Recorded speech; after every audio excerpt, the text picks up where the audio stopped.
प्यारे बच्चों, कक्षा 10 के हिंदी विषय में आज महादेवी वर्मा जी द्वारा रचित हिमालय से नामक अध्याय हिमालय से नामक कविता का अध्ययन करेंगे।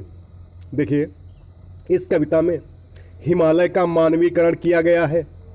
कवित्री एक ओर जहां हिमालय के प्राकृतिक सौंदर्य का वर्णन करती है, वहीं दूसरी ओर इसके भावात्मक स्वरूप का दर्शन कराती है। यह हिमालय हमारे लिए संपत्ति विपत्ति, सुख दुख, आशा निराशा आदि की द्वंद्वात्मक स्थिति में समान रहकर त्याग और सहनशीलता का जीवन यापन करने की प्रेरणा प्रदान करता है।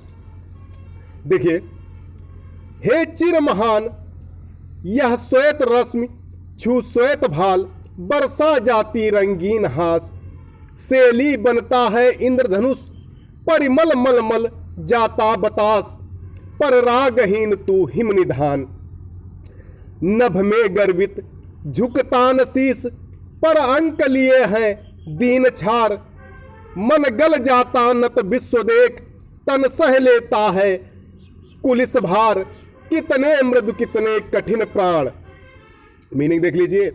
स्वर्ण रश्मि सुनहरी किरणें, भाल माने मस्तक, सेली माने पगड़ी, परिमल माने सुगंध, बतास माने मंद वायु, रागहीन माने विरक्त, गर्वित माने गर्वपूर्ण, छार माने राख, कलुष भार, वज्र का प्रहार।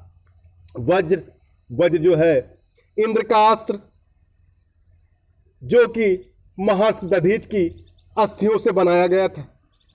देखिए आगे, हे चिर महान यह स्वर्ण रश्मि छू श्वेत भाल, बरसा जाती रंगीन हास। महादेवी वर्मा जी कहती हैं कि हे हिमालय तुम सदैव से महान हो। हे हिमालय तुम सदैव से महान हो। प्रातः काल में जब सूर्य की सुनहरी किरणें तुम्हारे बर्फ से ढके हुए श्वेत मस्तक का स्पर्श करती हैं, प्रातः काल में जब सूर्य की किरणें तुम्हारे बर्फ से ढके श्वेत मस्तक का स्पर्श करती हैं, तो चारों ओर रंगीन हंसी बरस पड़ती है। तो चारों ओर रंगीन हंसी बरस पड़ती है। सेली बनता है इंद्रधनुष, परिमल मलमल जाता बतास, तू रागहीन तू हिमनिधान। दर्पण सी स्वच्छ बर्फ में सूर्य की किरणें प्रतिबिंबित होकर रंग बिरंगे दृश्य उपस्थित करती है। दर्पण सी स्वच्छ बर्फ में सूर्य की किरणें प्रतिबिंबित होकर रंग बिरंगे दृश्य उपस्थित करती है। आकाश में इंद्रधनुष बन जाता है। आकाश में इंद्रधनुष बन जाता है, मानो वह हिमालय की रंग बिरंगी पगड़ी हो। मानो वह हिमालय की रंग बिरंगी पगड़ी हो। जब प्रातः काल की सुगंधित वायु तेरे शरीर पर सुगंध मल जाती है, जब प्रातः काल की सुगंधित वायु तेरे शरीर पर सुगंध मल जाती है, तुम्हारा सारा शरीर सुगंधित हो उठता है। तुम्हारा सारा शरीर सुगंधित हो उठता है।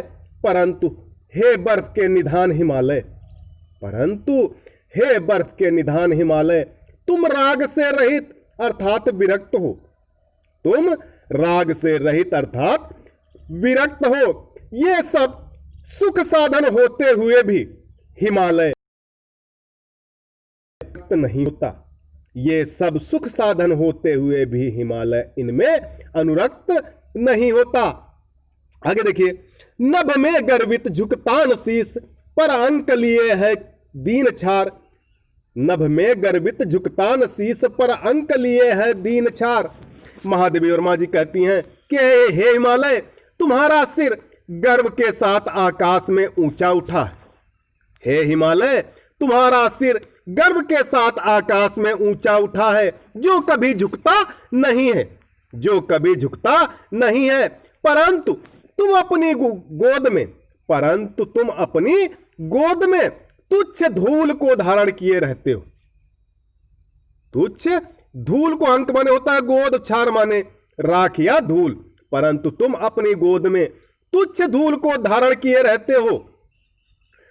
जब कभी विश्व तुम्हारे सम्मुख झुकता है, जब कभी विश्व तुम्हारे सम्मुख झुकता है, तब तुम्हारा हृदय करुणा से पिघल जाता है, तब तुम्हारा हृदय करुणा से पिघल जाता है और नदी के रूप में बहने लगता है, और नदी के रूप में बहने लगता है। तन सह लेता है कलुष भार, कितने मृदु कितने कठिन प्राण। तुम हृदय से बहुत कोमल हो, तुम हृदय से बहुत कोमल हो। तुम्हारा शरीर इतना कठोर है कि वज्र के प्रहार को भी सहन कर लेते हो। तुम्हारा शरीर इतना कठोर है कि वज्र के प्रहार को भी सहन कर लेते हो। इस प्रकार तुम अति कोमल हो और अति कठोर हो।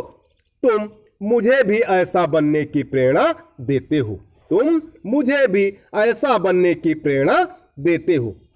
आगे देखिए, टूटी है तेरी कब समाधि, झंझा लौटे सतहार हार। बह चला द्रगों से किंतु नीर, सुनकर जलते कण की पुकार। सुख से विरक्त दुख में समान, सुख से विरक्त दुख में समान। मीनिंग देख लीजिए, झंझा यानी आंधी तूफान, सत माने 100, द्रगो माने आंखें, नीर माने पानी।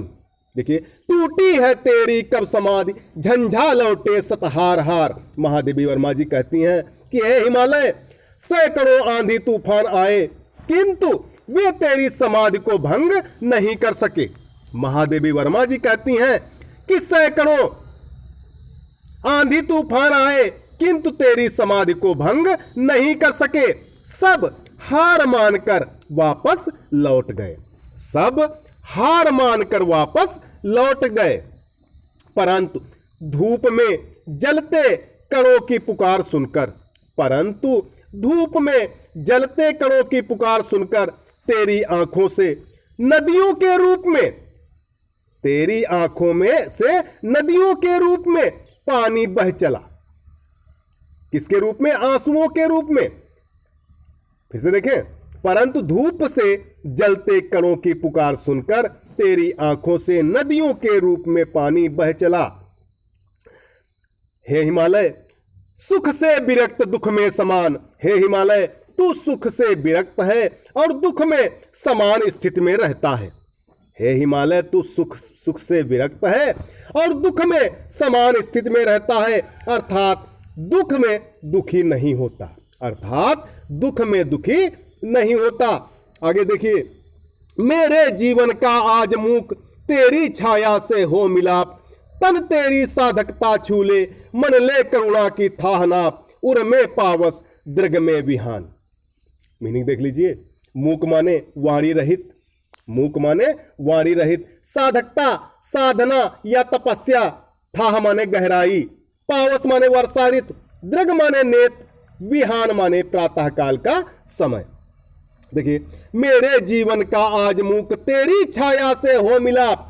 महादेवी वर्मा जी कहती हैं कि हे हिमालय, मेरी इच्छा है कि मेरे जीवन का तेरी छाया के साथ मूक मिलन हो। महादेवी वर्मा जी कहती हैं, हे हिमालय, मेरी इच्छा है कि मेरे जीवन का तेरी छाया के साथ मूक मिलन हो, अथवा मेरे जीवन में तेरे आदर्श प्रतिबिंबित हो उठे, अथवा मेरे जीवन में तेरे आदर्श प्रतिबिंबित हो उठे। तन तेरी साधकता छूले, मन ले करुणा की थाह नाप। मेरा शरीर तेरी साधकता को स्पर्श करे, अर्थात मुझ में हिमालय के समान साधना शक्ति उत्पन्न हो। मेरा शरीर तेरी साधकता को स्पर्श करे, अर्थात मुझ में हिमालय के समान साधना शक्ति उत्पन्न हो। मेरा मन तुम्हारी करुणा की गहराई को नाप ले, मेरा मन तुम्हारी करुणा की गहराई को नाप ले। आगे कवित्री कहती हैं कि उसका हृदय हिमालय के समान करुणायुक्त तथा दयालु हो। कवित्री क्या चाहती हैं? कि उनका हृदय हिमालय के समान करुणायुक्त तथा दयालु हो। उर्म में पावस दृग में विहान, तुम्हारे ही समान मेरे हृदय में वर्षा ऋतु हो, तुम्हारे ही समान मेरे हृदय में वर्षा ऋतु हो, और आंखों में प्रातः काल हो, और आंखों में प्रातः काल हो। कवित्री का आशय है कि दूसरों का दुख देखकर मेरा हृदय पिघल जाए।